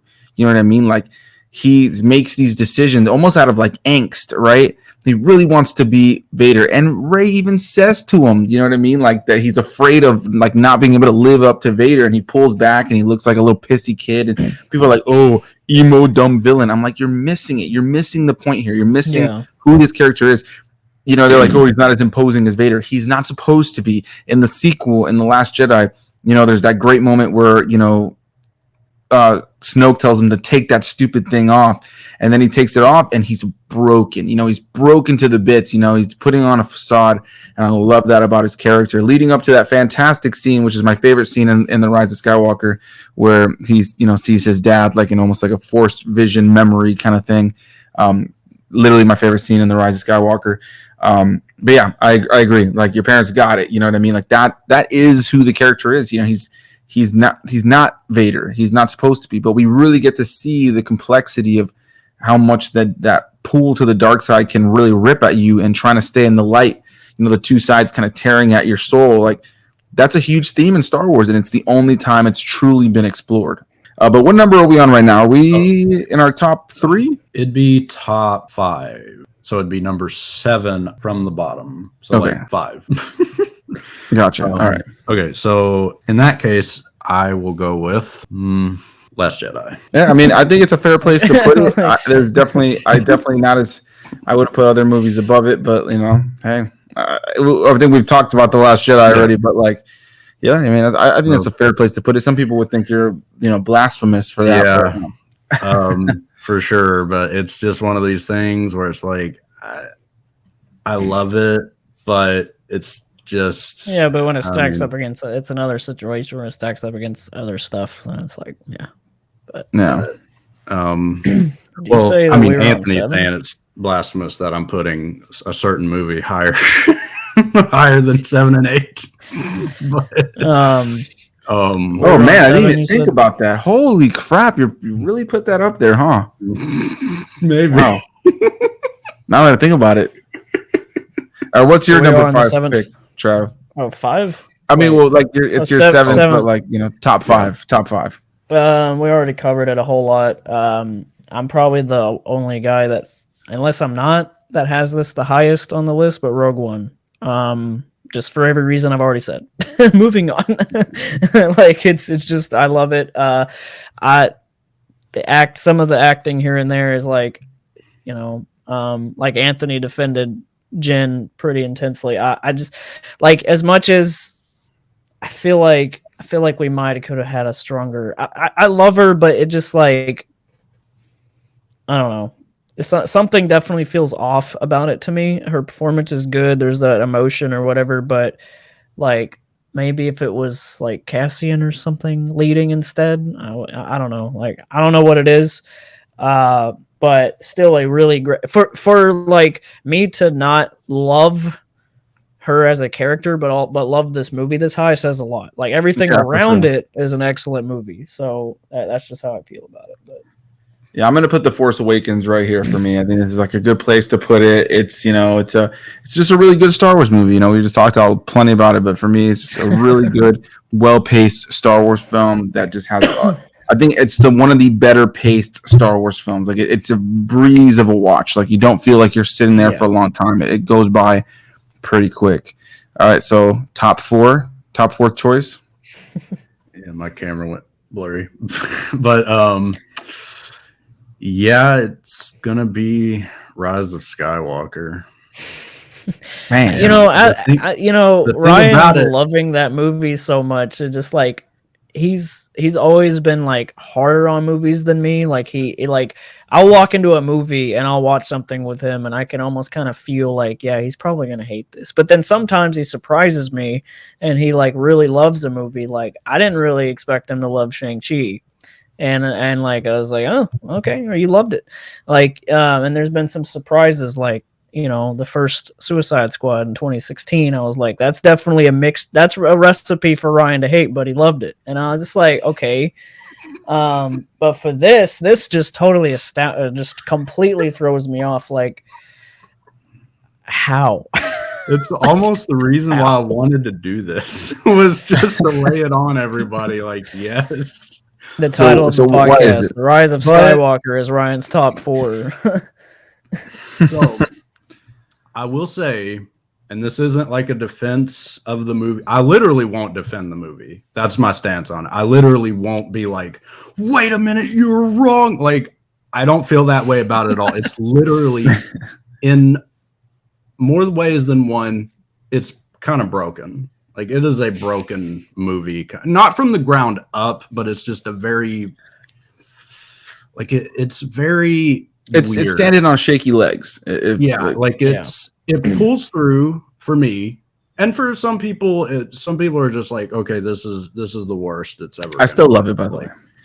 Like, but I think the thing about it is I've went back and forth. This is also Trav as well. Like, we've went back and forth on, wait a minute, is 9 just really bad and 8 is just really awesome? Like, it's been back and forth. Like, I've literally went from, wait a minute, I don't like this movie at all, to like, wait a minute, this is phenomenal. But then I'm like, wait a minute, no, it's not phenomenal at all. Like, it's very, I don't know, for it being, I could probably say on any different day, oh yeah, 8's much better, like miles better. I could say it. But it's one of those things, I just so happen to like a lot of what happens and a lot of the decisions. I just like them. Like, there's not really much rhyme or reason of like with with Palpatine, that is just such a weird. In theaters, I was like, "This is a troll." Like they're Like trolling us. it totally that's threw just me how it off because I'm felt. like, in theater, I'm like, I want to love this whenever he's there. I'm like, I want to love this, but just what Vader did, it's just like it means nothing now. Like I don't Yeah, know, but didn't they that's the confirm in one canon big- though? And that's- Anthony could probably clear this up. Isn't he a clone anyway? Yeah, Or and did that's another did they thing that I don't confirm- like about. That's another thing I don't like about the film is that it was the It doesn't explain novelization that. of the movie that like Yeah. explained that he's a clone, which That plays makes off of- it better. That makes it way better. Like, Yeah, not that- agreed. if it was just the original Palpatine, it's like, no, please don't do this. Like, no. For me, I'm like, when was he shagging and bagging? Like, who was who? Yeah, Who saw everyone, that's Palpatine, everyone. you know, and like was like let's knock boots, you know, like unlimited power. Like I just Let's don't get knock it. Like, cloaks. when did that happen? Just wasn't. So obviously, it was the son of him. Like Rey's father is like the way that the book explained it is that Rey's father is also a clone. When he was a younger clone of Palpatine, which is just they played on that in the cooler old idea, canon. but the movie needed to explain that better. They needed Yeah, to and explain the old canon Instead of played just on that somehow idea he can of return. bringing back Palpatine. Like Palpatine came back via clones in the old canon, and his whole thing was like the bodies couldn't hold his essence, so they would die off eventually. And so he needed multiple clones, which is why he was like decaying until he, you know, sucks these two and dry. it totally makes sense that Palpatine would clone himself. It completely makes sense with the technology which I think- and doing the clones. Yeah. And I won't get too deep into it because I know you guys haven't seen this other stuff, but the Clone Wars and Bad Batch very much, especially Bad Batch since it's just the more recent one, has definitely began to lay the groundwork, I think, for showing us how we got to clone Palpatine. I'm not going to say the Bad Batch has like, you know, clone Palpatine in it. That's not what I'm saying. So that's not a spoiler. But what I'm saying is the shows are definitely touching on more of how the Empire was starting to dabble in cloning, obviously leading up to what we see even in, you know, the Mandalorian, where, you know, there are these cloners that are dealing with that kind of stuff. You know, there's that one body that they find in that one episode of the Mandalorian that kind of looks like Snoke. So we know the Empire has been playing with it. And in the Star Wars Battlefront 2 campaign, which is canon, we know that Palpatine had like a contingency plan where he had like his face appear like in a holograms of these robots that kind of like told his plan that he kind of had. So yeah, what were you gonna say, The Ryan? Battlefront 2 campaign is canon, right? Yeah, But how I describe it is a lot of it is just like little moments, and I'm sure there are people that are just hating. This is my thing with 8 or 9. Because like I was exactly like Anthony, where I was oblivious to like, wait a minute, people aren't gonna like this. Like I had no idea at all. Especially with 9, I had zero idea if people were gonna be like, wait a minute, it's good again. Like I didn't know if people were gonna act like that. But With people were Ryan's like, style of worse reviews, I have literally thought, and like if I had the time and all this, I have like kind of joked with him about like the way I feel about Rise of Skywalker is like I would love to like film myself do a worse reviews for his channel. Like that's how passionate I'm about. Like just like this is just bad, man. Like I don't know, but with all that nostalgia and love, because that whole that'd whole be place, freaking like, fun to do. That would be fun. Kylo Like- approaching the temple or whatever. It's so epic, dude. There's so many great visuals. It's straight out of concept art. And then you hear like the lightning have this like kind of high pitched sound. It's so like that's probably one of the most Sith locations I have ever witnessed. And it's great. and they've but- really expanded upon it now in like comics and books. Exegol, like they've really been leaning into it. The current Vader comics have really gotten into Exegol and kind of like establishing that Vader had gone there before, and like Vader apparently knew kind of that Palpatine was creating this like secret society, but like he didn't know at the same time. He kind of got like hints of it. So they start to build on it. It's pretty cool. The one thing I forgot to mention earlier about the Rise of Skywalker that I just can't remove from my brain is the way that Palpatine is killed. And ever since somebody brought this to my attention, I cannot unsee it, and I think that's part of what brings it down for me. The way that Palpatine is killed is essentially like, and it came out the same year, later the same year. It's almost the exact same thing as Thanos and Iron Man and Endgame. I am inevitable. I am Iron Man. You know, I am all the Sith. I am all the Jedi. Like it just like there's such similar moments where both the villain says something and the hero says something in return, and then just does something that destroys them. And it's just like every time I see that now, I just think of I am inevitable. But I am Iron Endgame's a Man. good version of that, and this isn't. Like, What was I just saying? like I was just saying, but Endgame's a good version of doing that. But this, Well, yeah, and they did it to me, first too, isn't. so it makes it just feel like, oh man, did Star Wars? Was J.J. Abrams on the set and said, I like She that? should have Like, just said, "I am Ray," like or whatever. Like just, I don't know. But my yeah. two things about it that I not really I won't defend or anything, or like number one is like that whole Chewbacca dying. That is freaking stupid, dude. Yeah. That is like, no, he's not. Like, well, I wish they it literally was they like like 2 reversed minutes it. later, like, no, he's not dead. Yeah, like they reversed opened it the so door and fast. Chewbacca, That is yeah. freaking stupid, dude. Like, Yeah. another thing, this is what I've said. I think once I thought about it, got out of theaters, and then talked about it with Trav, talked about it because we talked about it extensively. Same with my uncle, which, by the way, my uncle has I think my uncle would have my exact ranking that I'm doing. I literally think, if not, I'll be surprised. But like, he literally, like, once we got out of 9, he was like, that is the best. That was the best out of the sequel. That's the feeling that it gives you best. afterwards. Like Like, it definitely, it's a rush in theaters. I mean, it's it is a theater movie, like, For sure, and for that's sure. that's really my only defense, if I could have. Like, it's a theater experience. That's great. And then if you think about it for too long, it's kind of dumb.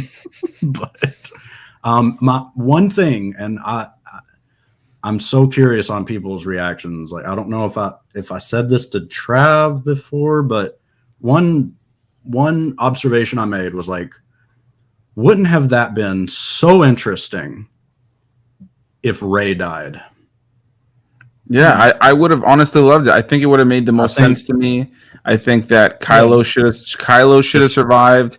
You know, like, so that would have been this moment of him being redeemed, and then like maybe, you know, like, because then for me also, I always think about like the stuff that they inevitably do, which is building off of these movies. I would love to have seen books and comics that showed us where Kylo goes after Rise of Skywalker, maybe having some Force Ghost training with Luke. Maybe he gets to meet Anakin at some point in a Force Ghost situation. Like, I don't know, like they just I mean, they could still do that, but like I kind of hoped also that Kylo would show up at the end as a Force Ghost, you know?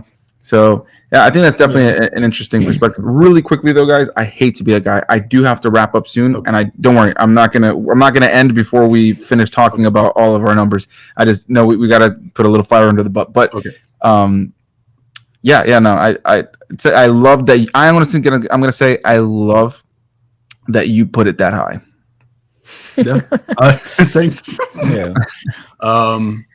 So yeah, We're our on top top three. I mean, it still may be totally, well, yeah, it's going to be totally different probably, but I'll get mine out of the way. Return of the Jedi. Like it's an excellent movie. The pacing is super weird. Like, as a whole movie, it works, but it just like the whole, like, I'll say this. I've never had a problem with the Ewoks. I've never been that guy that's like, I hate I hate that these stormtroopers that are supposed to be trained are being killed by like teddy bears.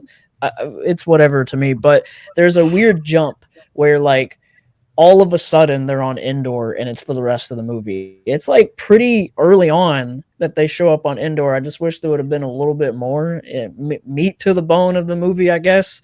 The pacing just throws me off, but it is that final act. It's that final act. It's cutting back to Luke facing Palpatine, like, you want this and all that, like it's glorious, just absolutely epic. Seeing Vader and Luke fight, the green saber and everything too. It's phenomenal. my number 3, this opinion, like this sole opinion right here, has never changed. Ever since I literally first saw the original trilogy, all the way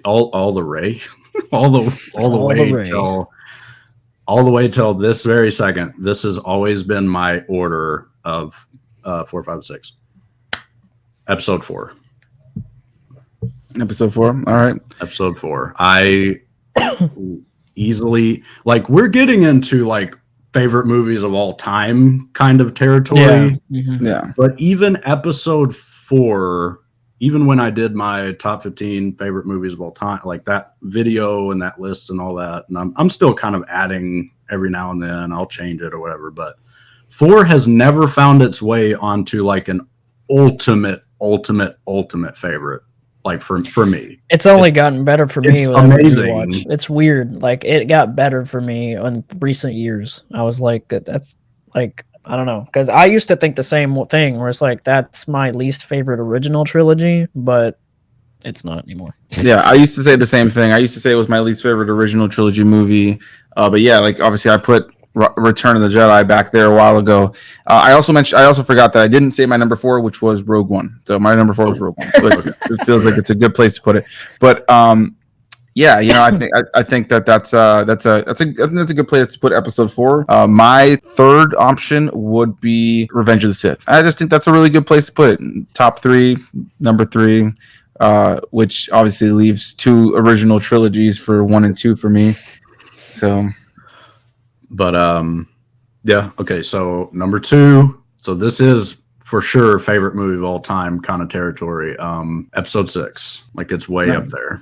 Phenomenal film. I mean, like I said earlier, the ending is just one of the greatest endings of any movie ever. Yeah. Probably arguably the greatest ending to a franchise of all time.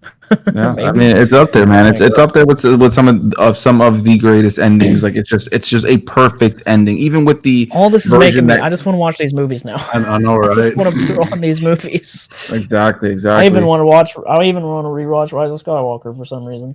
Yeah, I mean, I'll do the whole series. You've been praising Rise of Skywalker. Yeah, my number 2 is going to be episode 4. Yeah, kind of like Trav said, it's gotten better for me over the years, and ultimately, I think what I respect about episode 4 the most is at this point now, with there being so much Star Wars, the video games, the movies, the books, the comics, the old canon, the new canon, movies and shows that no longer exist within the canon. The fact that George Lucas, on a much lower budget than in any of the other films, nailed as much as he did in that first film, set up the tone, the music, the feel, the vibe, everything about what makes Star Wars that's still in modern Star Wars today. Ralph McQuarrie's original artwork that was brought to screen, the fact that all of that was done so well in the first film, and that he chose, not even knowing that he was going to be able to get a sequel, and that he chose to not kill off Vader in the first film, just everything about it, I think, led for the perfect first film in a franchise that leaves. I wish I was open. there in '77. That's one of the biggest. Like, I wish I was there in theaters first night. Like, the movies of all time, probably my top out of those. It's like I wish I was there. Yeah, agreed. What I will say, and I know we're trying to speed it up and wrap up. No, you're good. Yeah, I don't want you to think me saying that was like I'm out of here. But what I will say that's interesting. My camera's blurring up again. But what I will say that's very interesting, and this is something that my dad told me way later, because I have to remember, you know, my dad he was 1970s when he was born. Literally, the first movie he ever sat down and watched was A New Hope. That was it for Dad, and then Dad. That's what made Dad like a movie fan. As my dad is he's a big movie fan. I mean, of course, he's not. That's what John Campea says on his channel, and what he said for years. That was his first movie in theaters. His mom took him to see it, and it like shook his whole world for the rest of his life. Theaters or how he. Number 2 for me, it's the first time I think that I'm even with anybody in here. It's A New Hope, so I'm even with Anthony on that. It's a glorious movie. Pacing's beautiful. It's only gotten better with age. Yeah, exactly everything Anthony said. And we all have the same number 1. I figured we'd all have the pretty same. epic. That is pretty epic. The Empire episode 5. I mean, I think it's number. Let me literally look, but I think it's number 3. And I still fight with those. A New Hope versus Empire. Number 3. I still fight with them sometimes. It's I just- think Empire it was the perfect follow up. The stakes only got bigger and badder. Yeah. The fact that ending on a bad note and all that. yeah, the fact that especially in that time, goes back to like Lucas and his writing. It's just awesome. I mean, obviously he wasn't the only person who, Lawrence Kasdan, obviously famous for having written Empire and done a lot of the Star Wars stuff. Irvin Kershner's direction, top notch. What he brought to the role, or brought to the role of a director. But there's just so many things that were established in that movie that are iconic. Frank Oz as Yoda, the beautiful puppeteer work.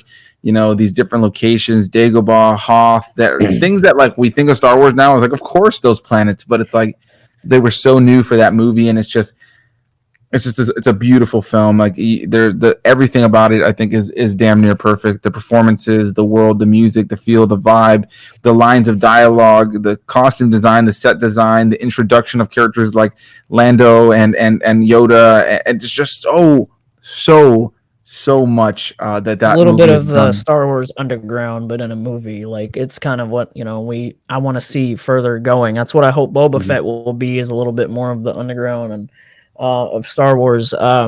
Just some sleazy characters. Yoda and Luke. Every sequence that Yoda is training Luke is absolutely amazing. When Yoda pulls the X-wing out of the water, I actually got to see that in theaters recently, where they did like a celebration for Empire. And just got teary-eyed all over again about him pulling it out of it. It's the music is so top notch right there, bro. Like it's just but yeah, I mean, these movies, like if I were to try to figure out a way to wrap this up, like these movies, especially 4, 5, and 6, I mean, it's what storytelling is all about.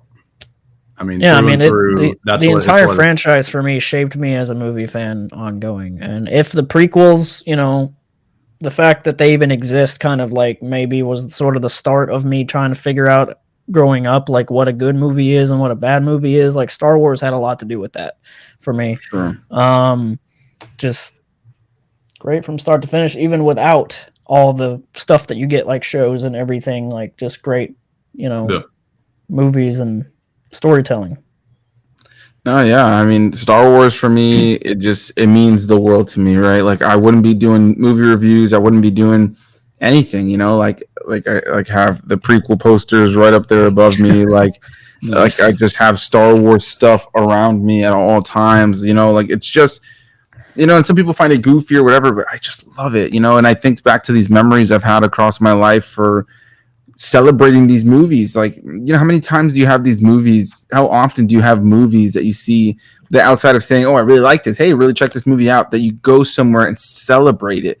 You know what I mean? And there's a lot of franchises that do that, but Star Wars is just something special. And whether it's the Star Wars weekends at Disney that I used to go to, or Star Wars Celebration, like I've just been able to be a part of so many great celebratory events for Star Wars that have really just shaped who I am, shaped the kind of people I like to be around. It's gotten me emotional, gotten me excited. You know what I mean? Like it's just everything about Star Wars for me is part of who I am. Like I don't know who I would be without Star Wars. It was the first time I cried. My first love was Natalie Portman as a kid. Like there was just so many little things. And like, when I think back on the memories I've had, like I said, of all these events, or meeting Mark Hamill, meeting Carrie Fisher, meeting Peter Mayhew, meeting Anthony Daniels, Ray Park, the list goes on. There's so many great people I've been able to meet and have a moment with because of Star Wars. And I wouldn't change it for the world. Thanks for having me on as well. Yeah, so it's Anthony's show, by the way. Plot twist, Anthony. This is yours. You can put. Oh man, I guess I took over the show. No, yeah. That just means Anthony's having to do all the editing. Like, just take it. Sorry, man. Anyway, yeah, this was an amazing idea. All Trav's idea. Well, Ryan's idea to do a Star Wars thing, and then I was like, why don't we invite the man that knows it all, the man that knows most of it, at least, just because, like, and it's thanks to him being on the on our me and Dustin's podcast that I was like, like Yeah. he blew our minds. Like Dustin just literally couldn't speak. So just because Anthony just like knew so much, and he's the one guy. Like Anthony is my Star Wars Google. So I don't even type anything in. I just text him. I'm like, hey, information about this canon or not? There you go. Like he knows. I think this 'cause was he's a cool put his idea whole because life like, into it. this was a really cool idea because like I don't feel like any of us got talked over. I think this was actually a very cool like way, like kind of system or whatever, like kind of plan to do, because I think all of us had equal, like it wasn't just like Trav talking for 2 hours. Like, Right. This was really awesome, man. I really genuinely enjoyed having you on like so much. Yeah, no, I appreciate you having me on, man. And you know, I look forward to doing more stuff like this with you guys. I love collabing with you guys on anything we can, and talking Star Wars. You know, ultimately, you know, some people like to think that Star Wars fans are these toxic people, but the way I look at it is like those people that you see a lot of times that are in the comment sections, they're not the real Star Wars fans. Yeah. I'm not saying that there aren't Star Wars fans that are real Star Wars fans that aren't toxic, but the point being, like, here's three people with very different opinions. I mean, like, I'm still blown away that the Rise of Skywalker was so high and Revenge of the Sith was so low for you, Ryan, but it was so much fun to just talk, poke fun at these things, and just enjoy this silly, at the end of the day, this silly franchise that's beautiful and amazing and has these great messages and great things to take away from it. But it's about space wizards and robots, you know, like that's what it is, you know, Yeah. like it was space wizards with laser swords. And this is proof to the internet. Like you can have just genuine, like no drama conversations about Star Wars, people. Like we all have different opinions, but we all respected the heck out of each other's opinion. Like there's no way around it. Like why would we go up in arms about it, even though it is fun to joke about it and like be like, you know, like I think Ryan is crazy for putting Rise of Skywalker that high, but I still respect that is how he took in the franchise. You know, it's like you can only take it how your mind takes something. You know, like you can't just don't shape it just for somebody else's opinion on that. But yeah, this was cool. I guess. Have an awesome week, guys, and we'll see you next time. Peace, guys. Out. Somehow Palpatine returned.